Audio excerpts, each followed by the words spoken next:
Don Borsellino, bienvenue à Montréal, bienvenue au Québec, au Canada.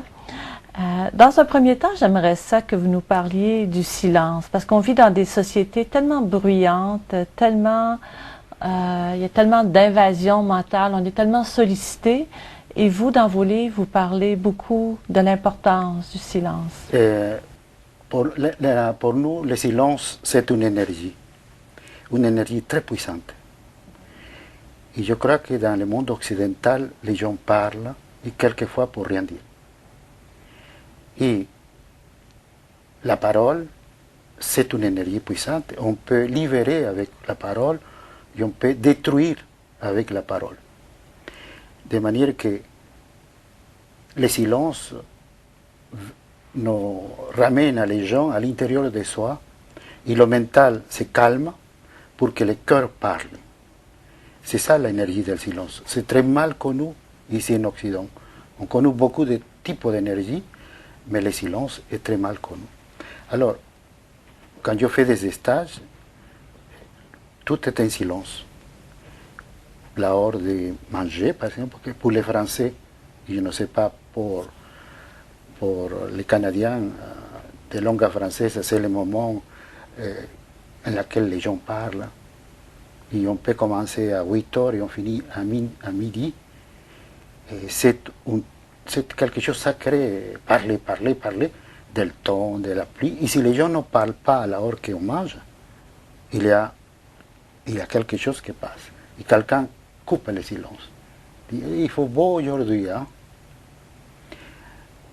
Parce que les gens ont peur du silence. C'est une peur qui vient de loin aussi.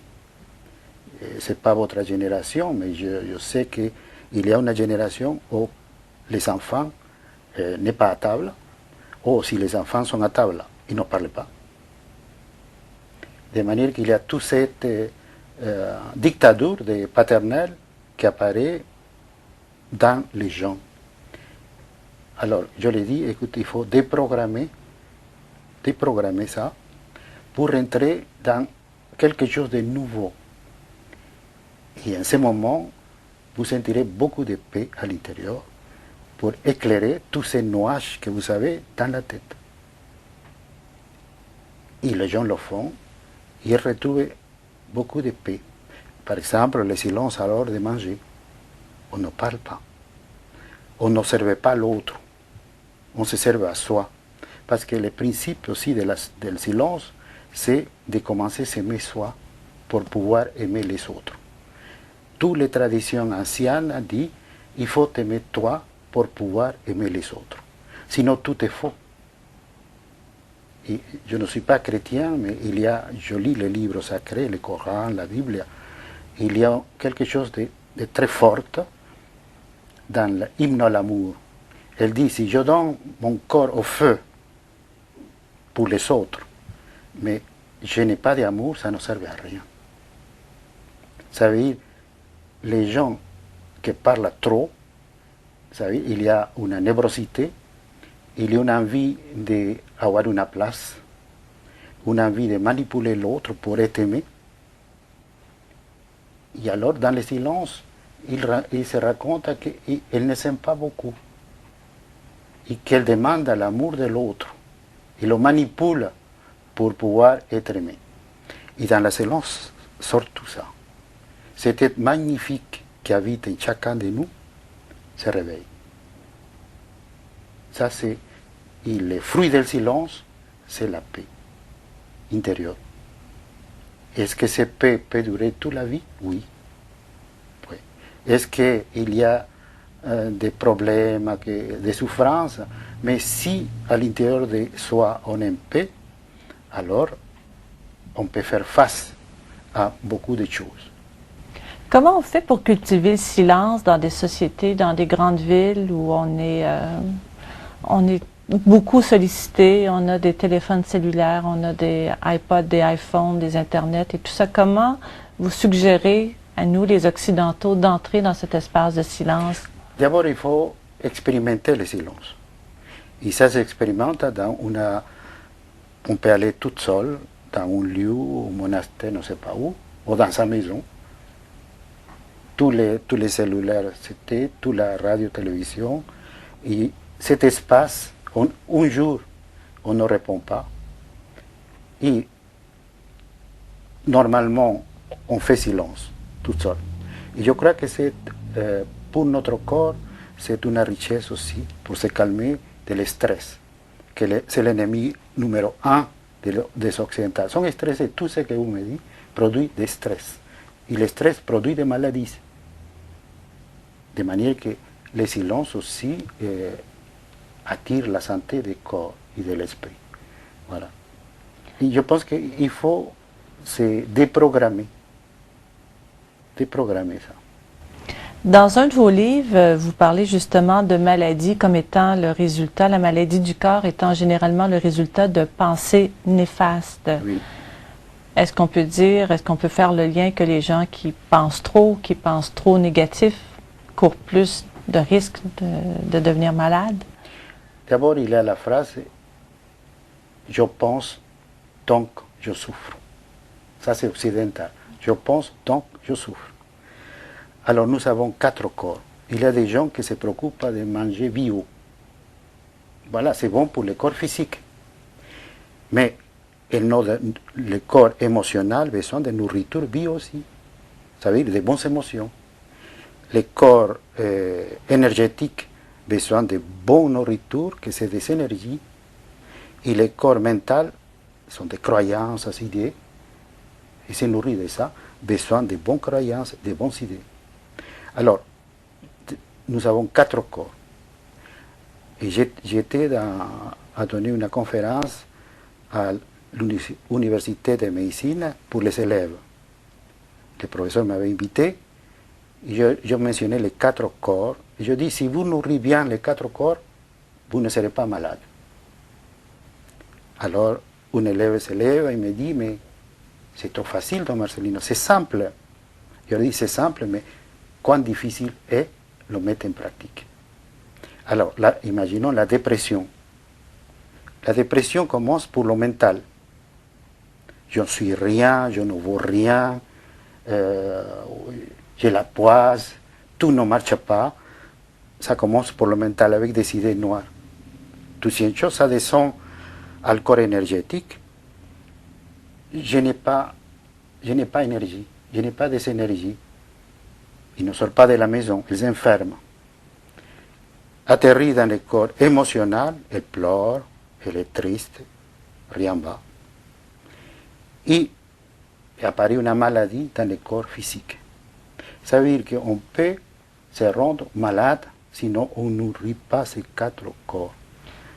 Les 4 corps les plus puissants, c'est comme 4 frères, les plus puissants, c'est le corps mental. Si on ne le contrôle pas, elle fait ce qu'il veut avec tous les autres. Alors, la solution, c'est de travailler le corps mental pour pouvoir travailler les 4 en liberté et en harmonie. Et en ce moment, on est en parfaite santé. Dans le cas de la nourriture bio, c'est assez simple. On peut aller à l'épicerie et en acheter. Dans le cas des nourritures bio pour les autres Bien corps sûr. dont vous parlez, comment est-ce qu'on les trouve? Comment est-ce qu'on fait pour... Les autres corps. Les pour autres les corps, nourrir, oui. Bien nourrir. Alors, pour les corps énergétiques, qui ont besoin de bonnes énergies, où on trouve de bonnes énergies? Dans la forêt. Vous avez de magnifiques forêts ici. Parce que la forêt, c'est un réservoir d'énergie. Et quand vous marchez dans la forêt, vous recevez ces énergies de l'amour inconditionnel de la nature. Et quelquefois, on dit, c'est beau, on marche, mais on ne reçoit pas ça, parce qu'on pense. On est dans les pensées, mais on ne voit pas s'émerveiller de la richesse de l'amour inconditionnel que nous donnent les arbres, les plantes, les petits animaux qu'il a. Ça, c'est pour le corps énergétique. Pour le corps émotionnel, ce sont des bonnes émotions. Des amis que vous faites, que vous êtes plaisir d'être avec eux, de manger avec eux, de rire avec eux. Alors, c'est nourrit le corps émotionnel.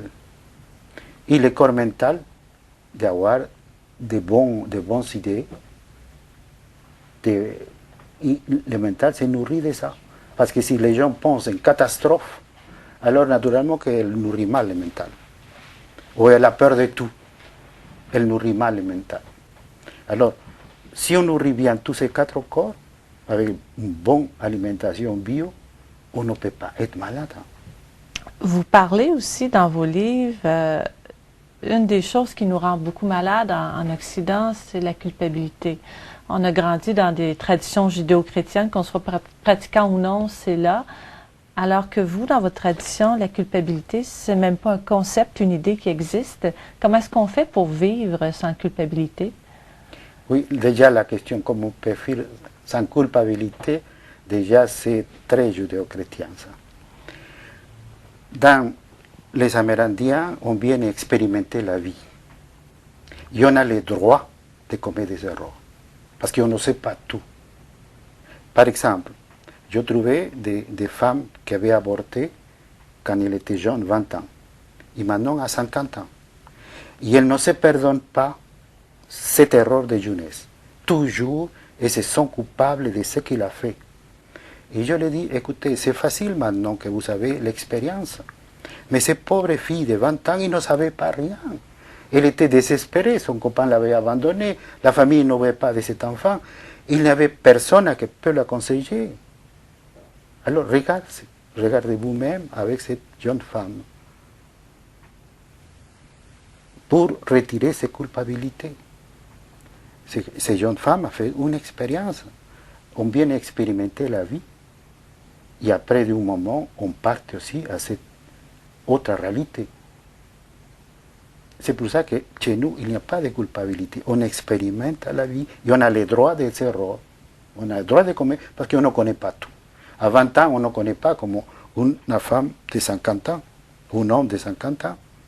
Elle connaît, il peut dire, voilà, c'est bon, je le prends, je ne le prends pas. Mais à 17 ans, 18 ans, on ne connaît rien de la vie.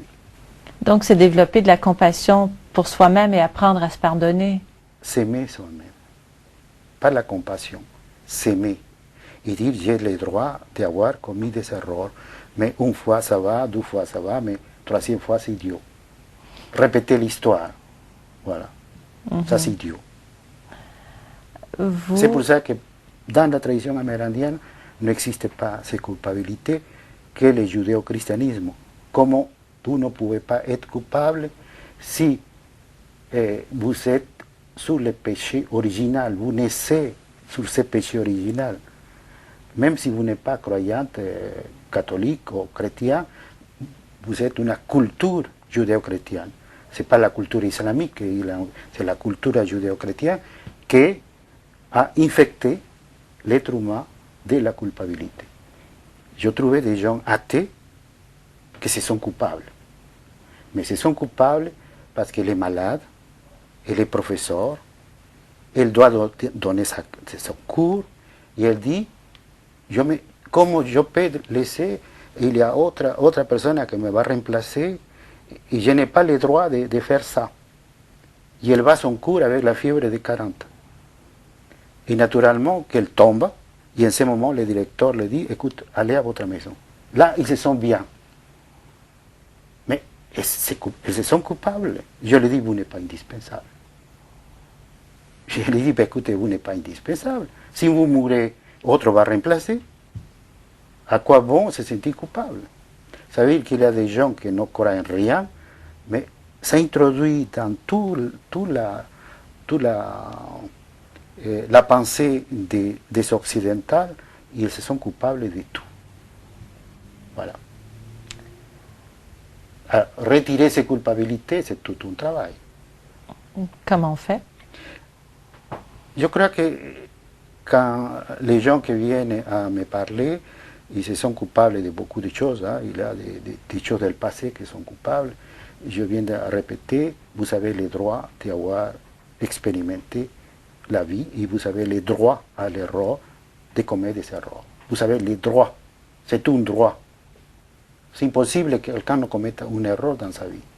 C'est humain.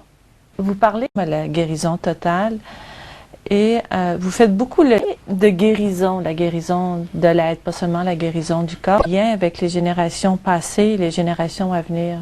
Donc, On est ici pour expérimenter, pour devenir de meilleures personnes, mais on ne le fait pas seulement pour soi, on le fait pour le passé, pour ceux qui étaient là dans le passé, on le fait pour ceux qui vont nous suivre après. Comment est-ce que notre guérison à nous peut avoir un impact sur les générations passées et à venir? Alors, dans la tradition amérindienne, on ne se demande pas où on va aller après notre mort. La question qu'on se pose, où étions-nous avant de naître? Par exemple, vous, je ne sais pas quel âge vous, mais vous n'êtes pas mai 68. Voilà. Mais il y a des gens ici qui sont nés en mai 68 qui déjà étaient jeunes. Mais vous êtes là. Avant, vous n'étiez pas là. Avant mai 68. Alors, pour nous, on est des énergies de l'univers qui un jour ont décidé s'incarner dans ces planètes. Mais ils savaient que dans ces planètes, il y a trois lois. La mort, la vieillesse et la souffrance. On ne la cherche pas, mais elle est là. Mais c'est merveilleux avoir un corps.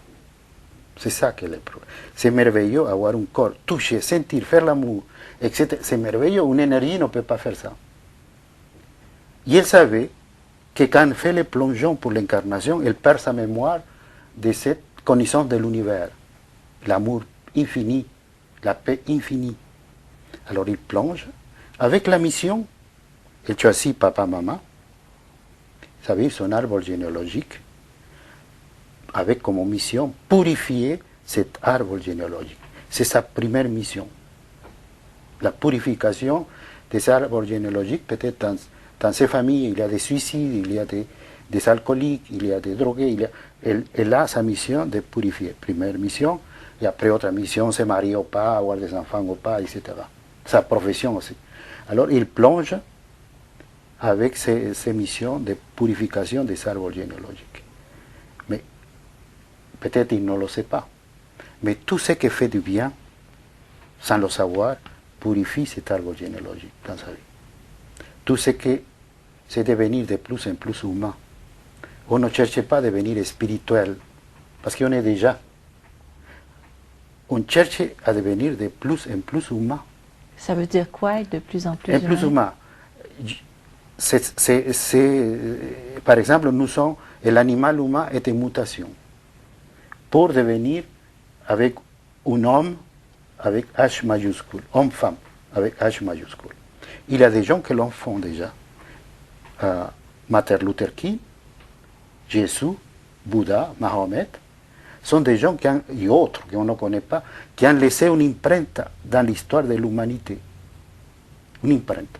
Et qu'après, bon, l'empreinte était détorsionnée pour autres, mais ont laissé des empreintes énormes. Et chacun de nous a le devoir de laisser une empreinte avant de partir. Et à partir de 40 ans, c'est un luxe et dépressif. Parce que 40, 50, 60, 70, 80, on s'en bat. On s'en bat. Et les gens sont dans sa prison, en dépression. Sont dans sa prison. Alors il faut sortir de cette prison pour aimer la vie. C'est ça. Vous parlez de 40 ans, je fais une petite parenthèse. Vous dites d'ailleurs dans vos livres que c'est à 40 ans qu'on devient adulte. Bien sûr. De 40 à 50, c'est l'étape adulte où on sait ce qu'on veut et on sait ce qu'on ne veut plus. Mais il y a des enfants qui ne grandissent pas à 50, à 60 ans, sont des enfants. Ça veut dire qu'ils prennent, mais ils ne donnent rien. Ils ne donnent rien.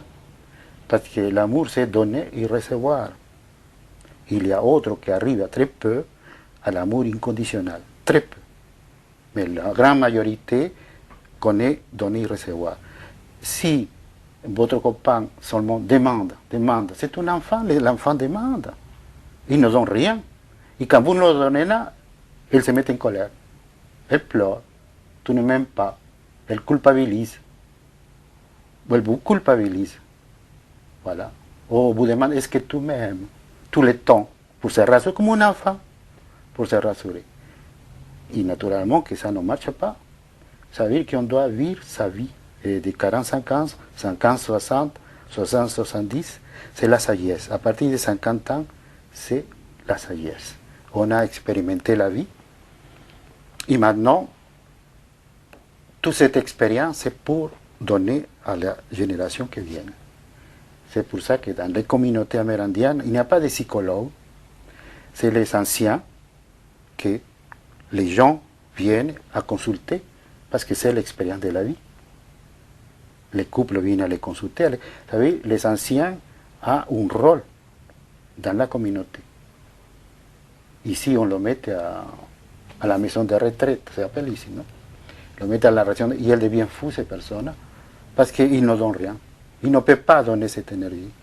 Elle devient fou ou reviennent jeune, enfant. Vous portez un constat, vous faites un constat plutôt dur de l'homme occidental.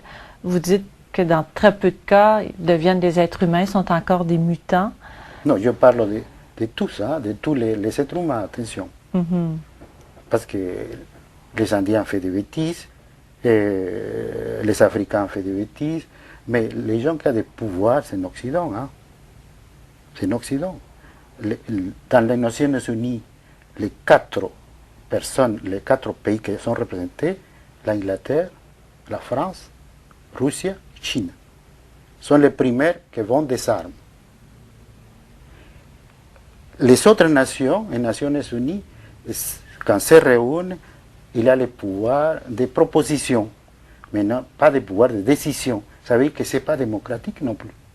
C'est 4 personnes qui gouvernent tout. Et quelqu'un dit, pense un veto, ça ne marche pas. Alors, comment vous voulez qu'on devienne humain? Je pense que j'ai l'espoir que, et sinon on ne travaille plus, que chacun apporte quelque chose pour devenir de plus en plus humain. Quelle est la différence que vous faites justement entre les mutants dont vous parlez, la majorité, et l'être humain accompli? L'être humain, les mutants, vous savez, des gens qui lancent des bombes sur une population, des enfants et des personnes qui ne sont pas des militaires, des gens qui torturent à autres humains. Les animaux ne torturent pas. Et des gens qui manipulent les autres. Ce n'est pas humain tout ça. Et je crois que tout le monde a besoin de faire un passage pour devenir de plus en plus humain. Il a Martin Luther King, je parle de lui parce que c'est plus proche. Il a laissé une empreinte, mais il était tué aussi. Il était tué. Elder Camara, pour nous, l'évêque de Brésil, a laissé une empreinte aussi. Voilà, il y a des gens qui ont laissé une empreinte, qui sont modernes, non? Avec ses défauts et ses qualités. Mais ce sont des gens qui ont laissé des empreintes. Et je pense que c'est le symbole ou l'exemple d'un être humain, comme on doit être. Jésus était quelqu'un, un être humain, magnifique. C'est l'être humain de l'avenir. Mais il était assassiné pour le pouvoir politique, économique et religieux de son temps.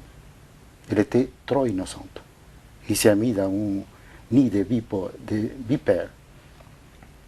Les gens lui disaient, hoy por hoy, don por don.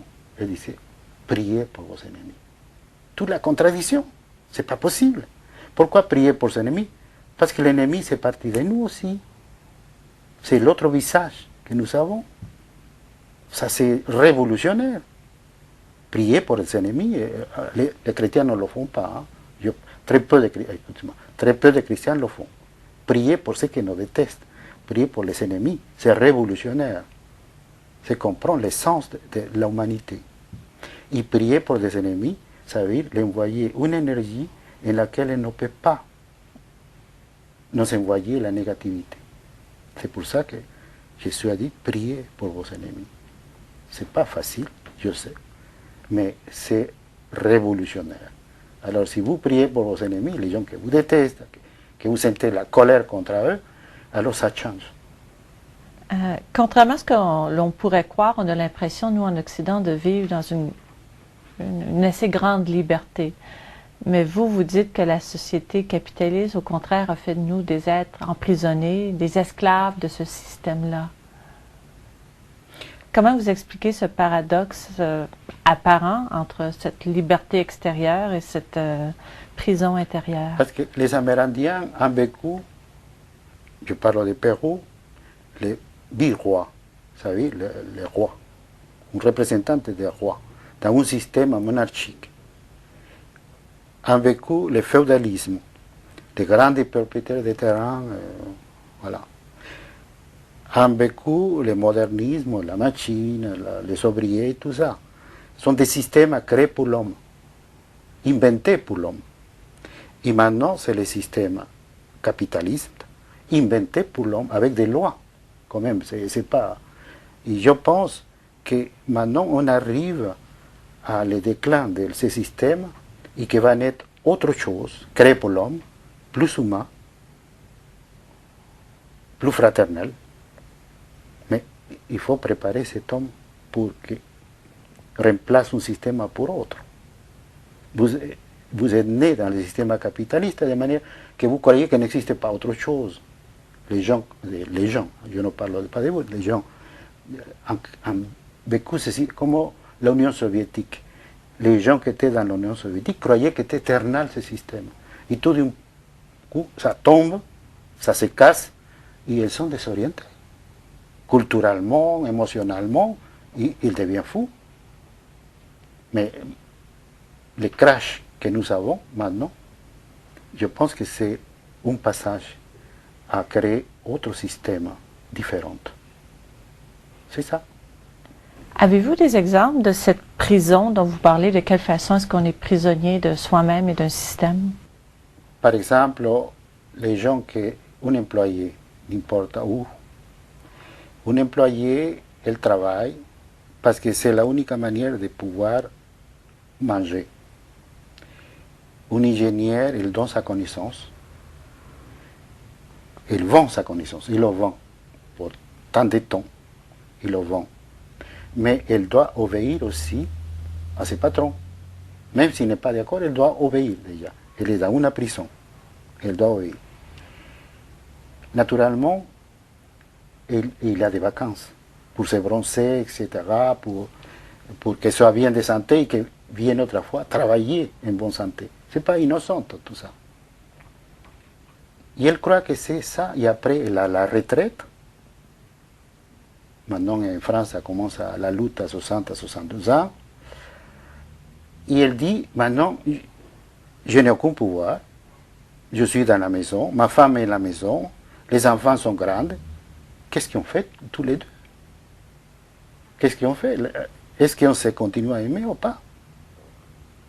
Ce sont 12 étrangers qui se trouvent tout d'un coup dedans. Et après, il meurt. Et naturellement, il n'est pas sorti de la prison. Jamais, c'est comme un poisson qui est dans l'eau. Et il ne sait pas qu'il y a autre chose. Il croit que c'est l'unique chose dans l'eau qu'elle peut vivre. Il est dans une prison. Et comment est-ce qu'on en sort de cette prison? Je crois que c'est une prise de conscience. D'abord, il faut voyager à les pays pauvres. L'Amérique latine, il y a beaucoup de gens que je dis, voyage à l'Amérique latine, vois les choses. Comment ces gens vivent? Voyage, c'est pas possible. Et quand ils viennent ici, sa conscience a changé. Il voit, il s'est retiré les lunettes que nos noires de la prison, et il voit la vie comme il est. Soit qu'il a le choix, dire, bon, je ne peux rien faire, c'est trop. Ou elle dit, non, je peux m'engager ici, besoin de moi, pour réveiller les gens. Je pense que c'est une manière de changer de vie. Parce que des paroles, lire les livres, sans voir la réalité, ça ne sert à rien non plus. Il y a beaucoup de gens qui savent beaucoup de choses, mais jamais été dans une communauté paysanne là-bas, ou dans l'Amazonie, pas pour se droguer pour la ayahuasca, parce que c'est une drogue ça aussi. Bon, vous n'avez pas posé la question, mais je dis, parce qu'il y a ça aussi, les Indiens, beaucoup des Indiens appâtés pour l'argent, en but que ces plantes hallucinogènes attirent les Européens. Alors les Européens blancs en aller là-bas et c'est un business maintenant. Et beaucoup de gens vont apprendre l'ayahuasca pour faire une expérience, se droguer en bonne conscience, voilà, sans culpabilité. Et les Indiens ont capté que les Européens besoin, ou les Occidentaux besoin de souffrir. C'est la religion. Ils le font souffrir 3 jours sans manger, avoir de l'eau. Ils souffrent, ils sont contents parce que c'est la religion. Après la souffrance, c'est la délivrance. Mais les Indiens ne font pas ça. Ils ne sont pas idiots de rester 3 jours sans manger, ils prennent de l'eau et des choses pour expulser tout. Elle dit c'est la limpieza, la purification. Et les Occidentaux sont contents. Se nettoie, ah oui c'est bien, maintenant je prends la plantita sacrée, je la prends et maintenant je vois des choses. Naturellement que le cerveau avec une hallucinogène et voit des choses. Mais les Amérindiens du Canada font ça sans hallucinogène. Ça s'appelle la quête de vision. Nous ne sommes pas trop guerriers, de manière qu'on le fait plus doucement. Mais les gens voient, ils voyagent à cette autre réalité qui nous attend. Est-ce que c'est ce que vous appelez le voyage sacré? Oui, c'est le voyage. Ici, ça s'appelle quête de vision. Au Pérou, ça s'appelle le voyage sacré. Mm-hmm. Ça, c'est à la portée de tous, ce voyage sacré? C'est pour tous. Pour tous. Et je le fais avec les Belges, les Suisses, les Luxembourgeoises, etc. Tous sont invités à faire ça. Et tous, les gens font l'expérience. Ils voient des choses. Comme la NDE, les gens qui sont morts, en revenu, ils racontent qu'ils voient la lumière, la paix, etc. Mais eux voient plus que ça. Plus que ça. Ce qui nous attend dans ces autres dimensions. Ce qui nous attend après la vie, la mort, d'ailleurs, c'était là-dessus que j'avais envie de conclure avec vous. Alors, vous avez une vision tout à fait différente de nous, de la mort. Ici, la mort est un sujet qui fait encore peur, alors que vous, une des phrases que j'ai retenues dans vos livres, aujourd'hui est un bon jour pour mourir. Donc la mort n'est pas un ennemi. Je pense que concrètement, la mort n'est pas un ennemi. La mort, c'est une conseillère qui nous dit, écoute, il faut que tu vives maintenant, parce que je te prends, n'importe quand, et tu n'es pas vécu. Tu n'es pas heureuse. Tu n'es pas vécu, tu n'as pas t'émerveillé des choses. Tu as travaillé,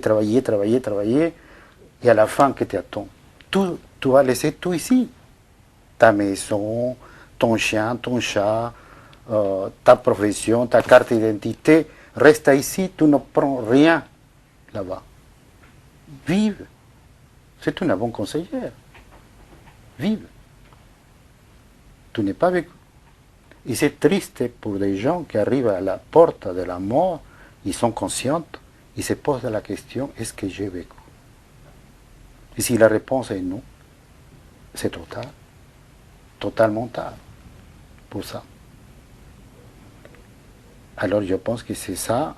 Et autre chose de cette réalité, autre question, est-ce que toi es aimé? Est-ce que tu sais qu'est-ce que ça veut dire aimer quelqu'un? Pourquoi tu es avec sa personne?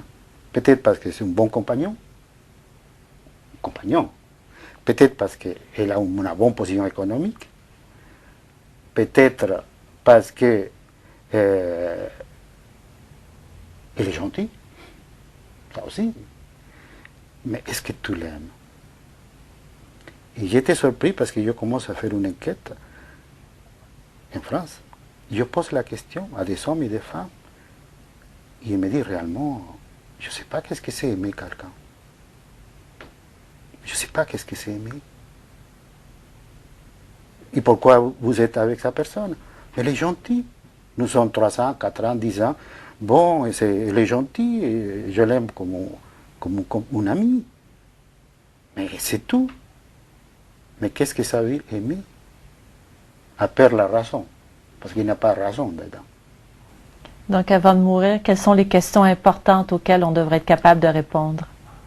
Est-ce que Par exemple, un poète français, à 90 ans, lui a posé la question. 90 ans. Il a dit, alors, qu'est-ce que vous avez appris de la vie? Et il a répondu, j'ai appris à aimer, et je ne vous souhaite qu'une chose, savoir aimer. Qui c'est?